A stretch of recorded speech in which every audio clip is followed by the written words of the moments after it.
People say the US military will turn anything into a weapon. Well, here's the perfect example. You know the C-17, right? It's a big, heavy lifter that transports anything, anywhere on Earth. But what if I told you it can also be used as a medium-range ballistic missile launcher? Sounds like science fiction, right? Well, it's not. In 2021, the US Air Force actually dropped a giant 60,000-pound missile out the back of a C-17. But why? Well, to answer that, first you need to understand what the C-17 is all about.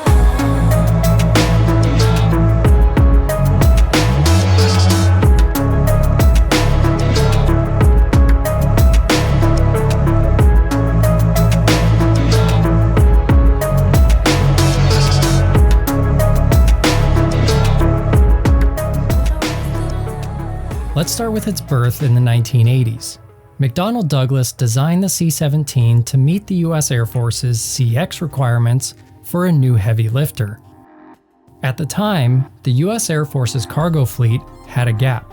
The C-141 Starlifter was getting old, the C-130 was too small, and the giant C-5 Galaxy needed long paved runways and a lot of support. The US Air Force wanted the best of both worlds. An aircraft that could carry a large amount of cargo between continents, but also land on short, unimproved runways. The first C-17, nicknamed Globemaster III, took flight on September 15, 1991. Soon after, the Air Force received the first production aircraft in June 1993, and by January 1995, the jet was fully operational with the 17th Airlift Squadron out of Charleston Air Force Base. Production continued for over 2 decades, and in total, 279 C-17s were built by the time the final aircraft rolled off the Long Beach assembly line in 2015. Right from the mid-90s, C-17s began proving their worth in the real world. At the time, they were flying peacekeepers and supplies into Bosnia and Kosovo, and later supporting the wars in Iraq and Afghanistan. In 1997, a group of 8 C-17s performed a spectacular mission. A non-stop 19-hour flight from the US to Central Asia where they collectively airdropped over 500 paratroopers and equipment, the longest distance airdrop in history at the time. One of the C-17's most famous moments came in August of 2021 during Operation Allies Refuge. C-17 crews evacuated more than 120,000 people out of Kabul in a matter of weeks. Images of the jam-packed cargo bay became an iconic symbol of that airlift. One of the most impressive aspects of the C-17 isn't just its payload or range, it's the low-level flight capability. Despite a 170-foot wingspan and weighing up to 500,000 pounds, the jet is routinely flown at very low altitudes for tactical training and combat operations. These low-level profiles allow it to mask itself behind terrain to avoid radar detection and access locations where high-altitude flight isn't an option. What makes this all possible is a combination of fly-by-wire agility, massive thrust from its 4 Pratt Whitney engines, and exceptional aerodynamic control. The aircraft can bank up to 60 degrees, and it has a roll rate of 40 degrees per second at speeds higher than 300 knots. Remarkable for a platform of this size.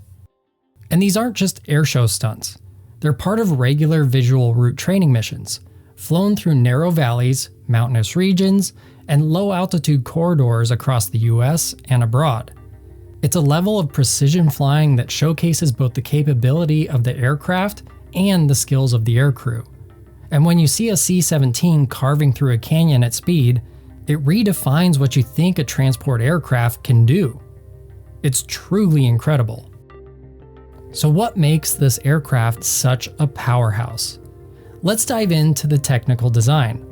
It's a blend of raw power, smart aerodynamics, and rugged engineering that gives the Globemaster its edge.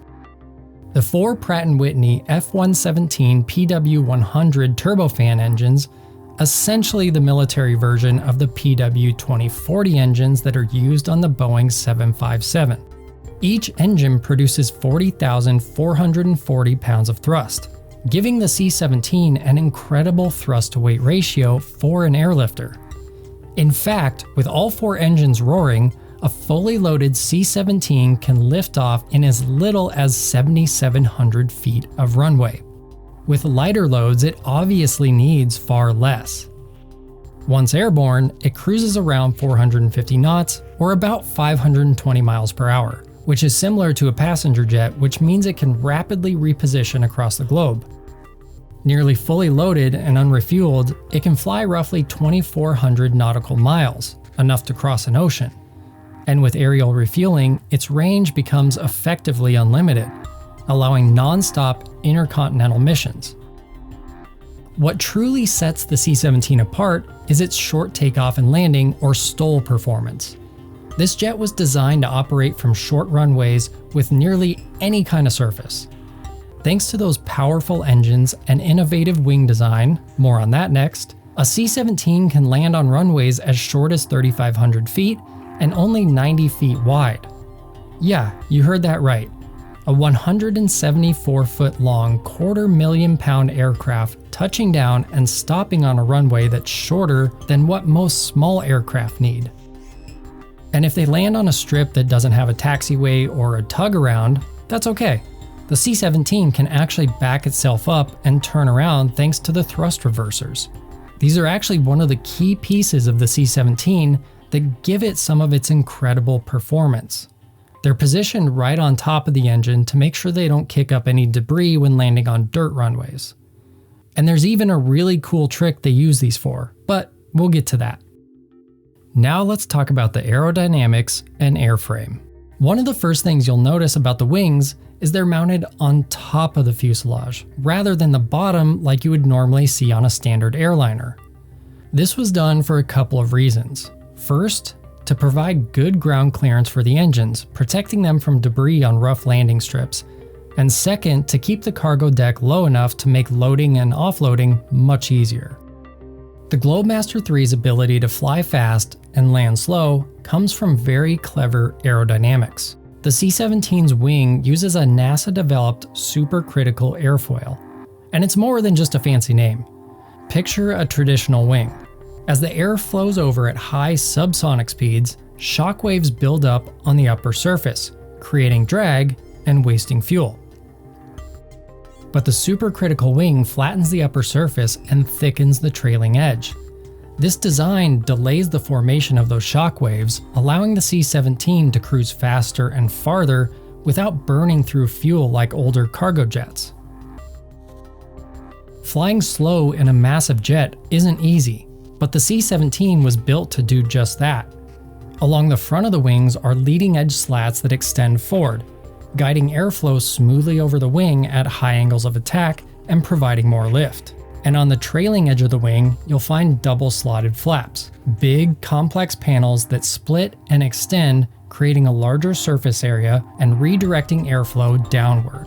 Together, these devices generate a massive amount of extra lift at slow speeds, keeping the aircraft aloft even at speeds as low as 150 to 160 knots. Here's another spot where the C-17 gets really clever. Most jets rely solely on flaps and slats to generate lift at these speeds, but the C-17 takes that a step further with something called externally blown flaps. That means its massive jet engines are mounted in just the right spot to blow the exhaust directly over the flaps when they're fully deployed. Essentially, the C-17 can produce its own lift.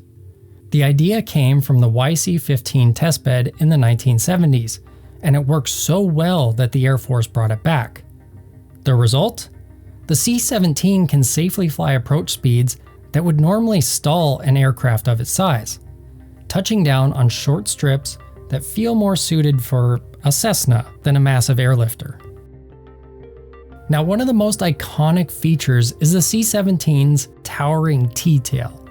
At nearly 55 feet tall, roughly the height of a 5-story building, it's not just there to look intimidating, it serves a critical aerodynamic purpose.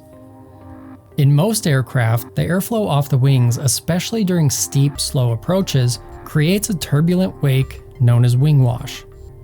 That can disrupt the airflow over the traditional tail. But by placing the horizontal stabilizer up high, the C-17's T-tail stays out of that wash. That means better pitch control, more stable flight at low speeds, and smoother handling during sharp descents. Now, when you see videos of the C-17 slamming 200 tons down on a short runway, you can only imagine the forces behind that. And because of that, it needs some seriously tough landing gear. It has a total of 14 wheels, 2 on the nose gear and 12 on the main gear, in 4 sets of 3.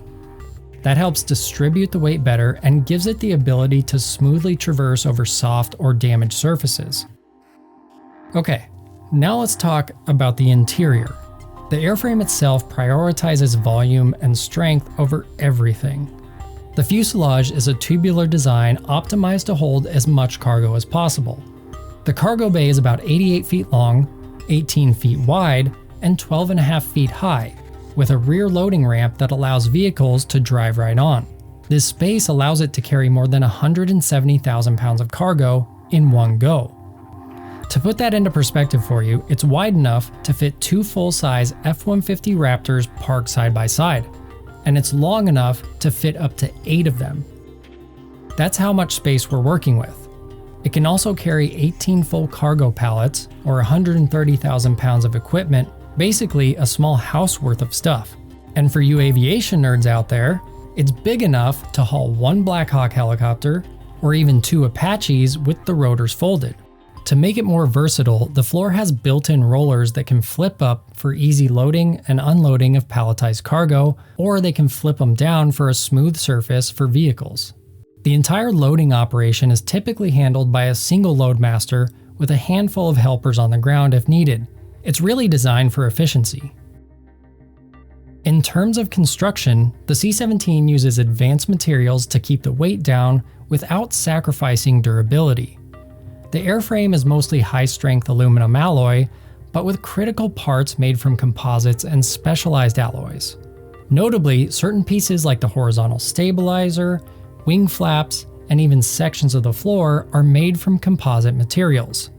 And then aluminum lithium alloy, which is stronger and lighter than standard aluminum, is used in key parts of the structure. Cutting-edge choices in the 80s and 90s when the C-17 was being developed, showing how the program tried to leverage new tech for weight savings and longevity.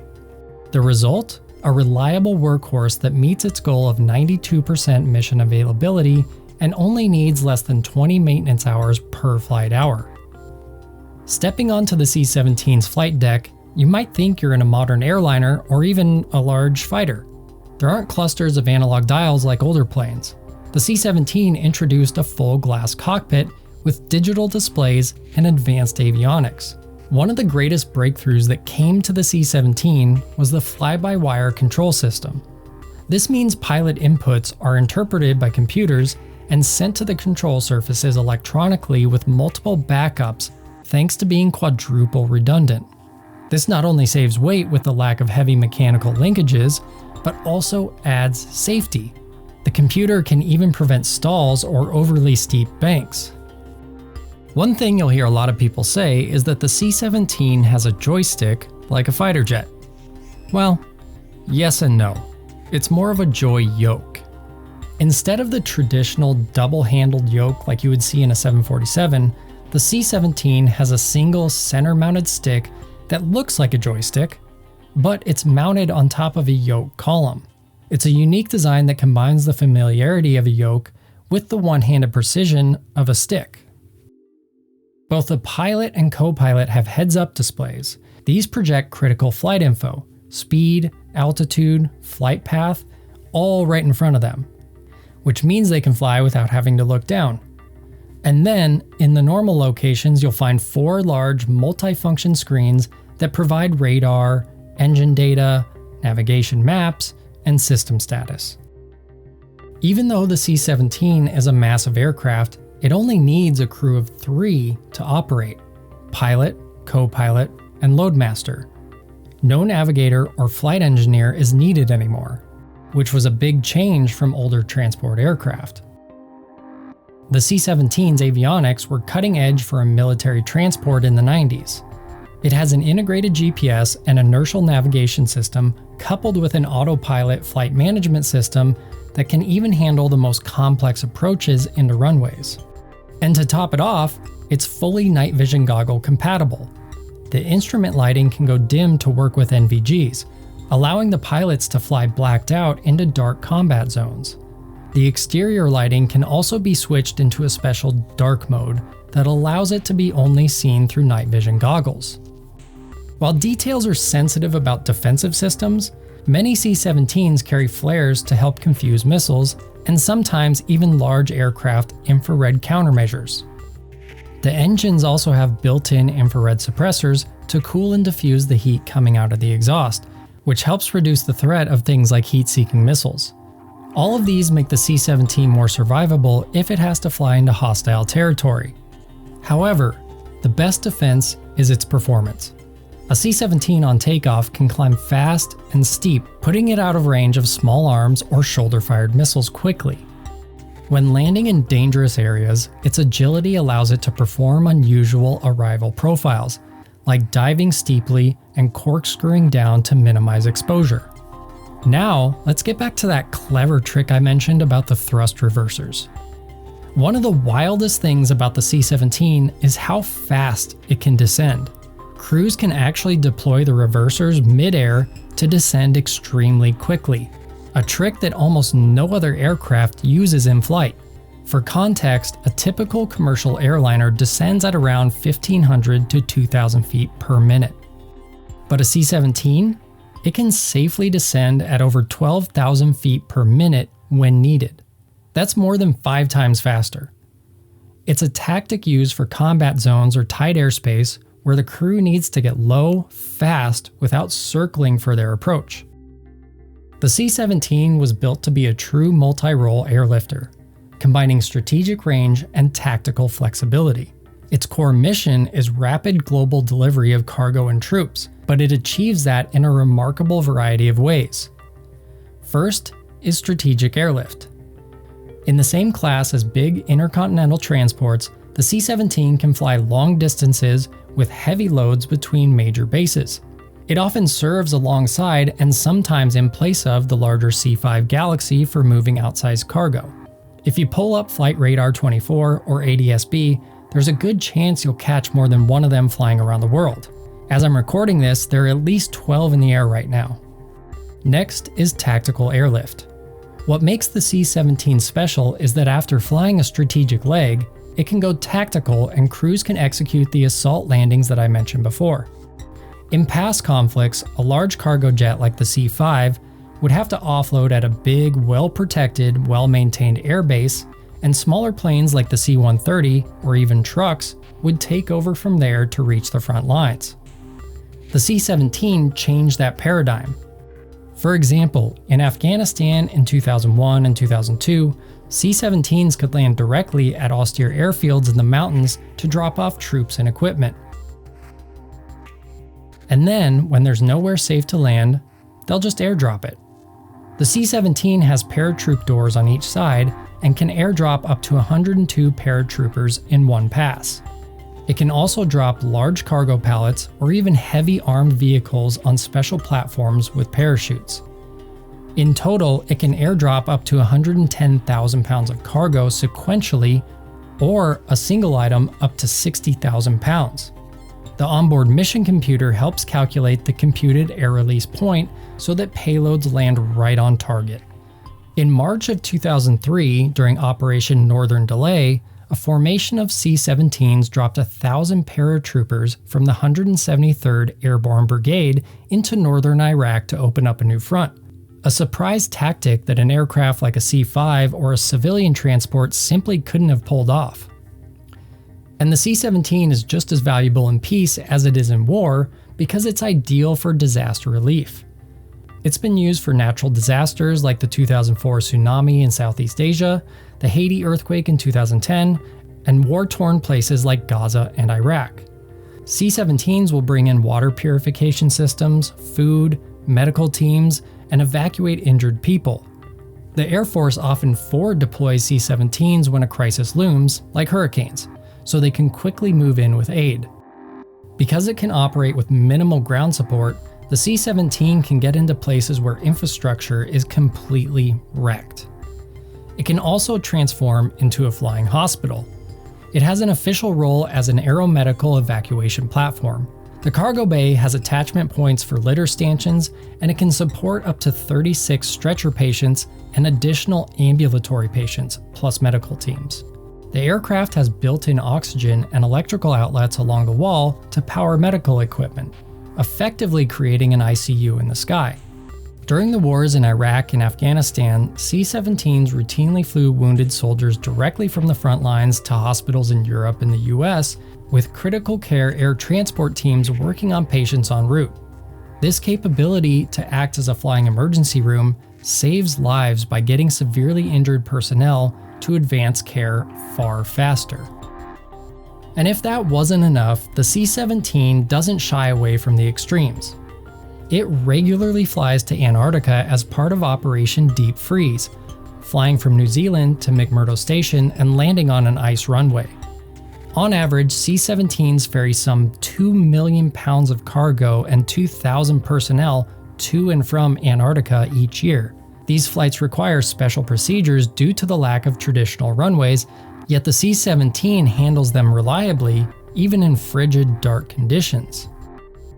Now let's talk about the time they dropped a ballistic missile out the back of one of these. And yes, this really did happen. I talked to the pilot who was behind the controls about what it was like. A C-17 carried and dropped a medium-range ballistic missile that weighed over 60,000 pounds. This was done in partnership with the Missile Defense Agency. The MRBM was actually the target, and the whole point was to launch it from the C-17 so the Patriot and THAAD systems could track and intercept it, proving the systems can do what they're designed for. Inside the jet, there's a team of rocket scientists to monitor telemetry and the health of the missile for the entire flight. And yes, the missile was hot, meaning once it was clear of the jet, it'll ignite and fly. The release was all about timing and geometry. The crew needed to hit a time on target within about a second. That way, every radar, chase aircraft, and range ship was looking in the right place at the right time. And 60,000 pounds is a huge load to drop all at once. So extraction is layered. A parachute deploys another parachute, which yanks the missile out of the cargo bay. As soon as it's out and the jet is clear, the motors light. Then, the missile defense systems jump into action and begin their intercept sequence. As you can imagine, that much weight leaving the jet all at once would be one heck of a ride. The pilot described it like riding a bull before getting the aircraft resettled. Meanwhile, downrange, the THAAD system launches their missiles, and before you know it, they strike the MRBM with incredible accuracy. That's the range of the C-17's capabilities. One day, it's hauling a tank. The next, it's a flying launch pad. Then it's back to airlift or Medevac. Few aircraft in history have covered such a broad spectrum of missions. Now, how does the C-17 stack up against other transport aircraft? In many ways, it carved out a niche all its own, but it's worth seeing where it stands relative to bigger and smaller airlifters, as well as international counterparts. The C-5 Galaxy is the only US airlifter larger than the C-17. It can carry 110,000 pounds more than the C-17, 280,000 pounds versus 170,000 pounds, and it has a much longer cargo bay, big enough for things like larger helicopters and even fighter jets. But the C-5 demands long, well-maintained runways. It typically needs over 6,000 feet of concrete at least, and has a history of maintenance issues. The C-17 was never meant to replace the C-5, but rather complement it. In practice, unless the absolute heaviest or biggest load is required, the Air Force often prefers to use the C-17 because you can send them closer to the fight. For instance, a C-5 might deliver huge cargo to a main base, but it still needs to get the rest of the way to the front line. The Lockheed C-130 is a legendary tactical airlifter, a small 4-engine turboprop transport. A C-130 can operate from extremely rough, short dirt strips, even shorter than the C-17 can manage. And it can land in mountain valleys or cleared patches where a C-17 would be too large or too heavy, but it's smaller and much slower. A modern C-130J can carry around 20 tons of cargo, which is about 25% of the C-17, and it can cruise around 300 knots. It would take several C-130 trips to equal one C-17 mission. Essentially, the C-130 is the go-to for the most rugged, pinpoint operations, but it lacks the range and payload to do the big strategic moves. In many scenarios, the two work hand in hand. The Globemaster has very few true peers. The closest Western counterpart is the new Airbus A400M Atlas. The A400M was intended to fill a similar role for Europe. It's actually a bit smaller than the C-17 and it uses turboprop engines. And its payload is roughly half of the C-17's. The one advantage is that being a turboprop, it can land on very soft or short fields almost like the C-130, and it's quite a bit more modern. On the Russia side, there's the veteran Ilyushin IL-76 Candid and the newer IL-76 MD-90A. Similar in size to the A400M, the IL-76 can carry around 50 tons and also use semi-prepared runways, but it typically requires a crew of 5, including a navigator and engineer, compared to the 3-person crew of the C-17. In short, the C-17 hit a sweet spot that hasn't been matched. It's bigger and longer legged than the pure tactical airlifters like the C-130 and the A400M, yet far more flexible and easier to deploy than the super jumbo airlifters like the C-5 Galaxy. It was designed to bridge the gap, and it succeeded. The decision to develop the C-17 has been vindicated by its performance. Time and time again, the Globemaster III has done missions other aircraft simply couldn't do, or could only do with far greater effort. Every aircraft community has its own culture, and for the C-17, that culture proudly rallies around the nickname Moose. Yep, those who fly it call it the Moose. But it's not just because of its size or the way it looks. The name comes from a unique sound that the jet makes during ground refueling. When the fuel tanks are being filled, a valve vents air to equalize pressure, and in that moment, it lets out a deep, echoing snort that sounds very similar to a moose call. Crews embrace the sound and the name, and today, C-17 pilots proudly refer to themselves as moose drivers. Training to fly the C-17 is intensive and thorough. New pilots go through general pilot training and then attend the C-17 Training Center at Altus Air Force Base in Oklahoma, where they learn the specifics of the jet. They even train on full-motion simulators that mimic real-world scenarios where they can practice things like assault landings, dirt runway operations, formation flying, night vision goggle operations, and aerial refueling. Aerial refueling is one of the most challenging aspects. C-17 crews practice rendezvous with tanker aircraft like the KC-135 or the KC-10, and then hold steady just feet behind the tanker at 20,000 feet while the fuel flows. And this is a lot harder than you might think. First of all, they have to battle the turbulence coming off the tanker. And because the C-17 is so big, it creates a large bow wake off the front that even makes it challenging for the pilots of the tanker to keep steady. Loadmasters attend their own training pipeline focusing on cargo handling and airdrop procedures. They learn how to rig platforms for parachute airdrops, operate the cargo winch and locks, and handle emergency scenarios like if a vehicle breaks loose or a parachute malfunctions. They also train on passenger safety and medical evacuation setups. Bottom line, by the time the C-17 crew is operational, they've been through some of the most advanced training the Air Force has to offer, and it shows in the aircraft's stellar operational record. Building an aircraft like the C-17 was a massive investment. Each aircraft carried a hefty price tag, around $200 million in the 90s, which over time grew to about $300 million per jet in the 2010s after factoring in inflation and upgrades. For comparison, a smaller C-130J costs roughly $70 million.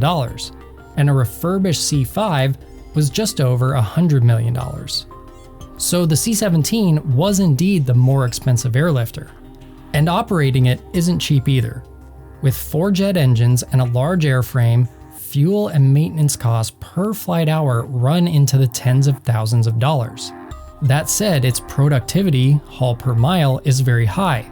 So many in the Air Force would argue that it earns its keep by accomplishing in one sortie what it might take multiple sorties of another aircraft. When the production line shut down, Boeing and the Air Force made sure to stockpile spare parts and tooling needed for future sustainment, anticipating decades of continued operation. Fun fact, the last few C-17s were built as whitetails with no specific customer, but they found buyers like Qatar and India just in time. As of now, the United States is by far the largest operator with 222 C-17s in the inventory. The US fleet is spread among active duty, Air National Guard, and reserve units based in places like Joint Base Lewis McChord in Washington, Joint Base Charleston in South Carolina, Travis Air Force Base in California, Dover Air Force Base in Delaware, and others, including a forward base in Ramstein, Germany to support Europe and Africa. Several allied nations also operate the C-17. The United Kingdom has 8 of them. The RAF was the first foreign customer and has used them extensively for tactical work in Afghanistan and disaster relief. Australia also has 8 of them, proving invaluable for long Pacific distances and regional disaster response. Canada has 5. Due to Canada's vast distance and Arctic work, the C-17 was a good fit. India has 11, Qatar has 8, United Arab Emirates also has 8, Kuwait has 2, and finally, NATO shares 3 C-17s and a multinational pool that various countries can use as needed. The fact that so many allies invested in the C-17, despite some initial sticker shock, underscores that no other aircraft could fulfill their heavy airlift needs at the time. The C-17 Globemaster III is slated to remain the backbone of US and Allied airlift for decades to come. Given that the oldest operational C-17s are from the mid-2010s, they still have a lot of service life left. The Air Force currently plans to keep them flying at least into the 2040s. Instead of building an all-new plane, the strategy is to incrementally upgrade the C-17 fleet to keep them effective and reliable. Looking further ahead, the Air Force and other militaries are studying what a next-generation airlifter might look like, but these are all still conceptual. Ideas have ranged from a blended-wing mega transport aircraft to possibly unmanned cargo drones for dangerous missions. Realistically, any C-17 successor would need to be very advanced to significantly outdo the Globemaster. From its inception, the C-17 Globemaster III set out to rewrite the rules of military airlift, and it succeeded in spades. It remains the cornerstone of air mobility for the United States and many allied nations. Its combination of versatility, reliability, and sheer performance make it an irreplaceable asset even today. The C-17 can launch at a moment's notice, fly across an ocean, land on a dirt strip in hostile territory, unload an army unit or pallets of relief supplies, and then take off again before the dust even settles. Few aircraft in history can claim that range of capability. As we've seen, the Globemaster's story is one of innovation. From the drawing board concepts inspired by NASA to the heroic missions in war and peace, it's a plane that has delivered hope. It's delivered strength around the world, living up to its name, Globemaster. Even as technology advances, the C-17's role will continue to be vital for years to come, bridging global distances and reaching the front lines wherever they might be. So next time you see one of these massive gray jets overhead, think about what might be inside. Maybe humanitarian aid for disaster victims, or soldiers returning home, or maybe a lucky tank getting a cool ride. The C-17 truly earned its place among the great aircraft of the modern era by mastering the globe one mission at a time.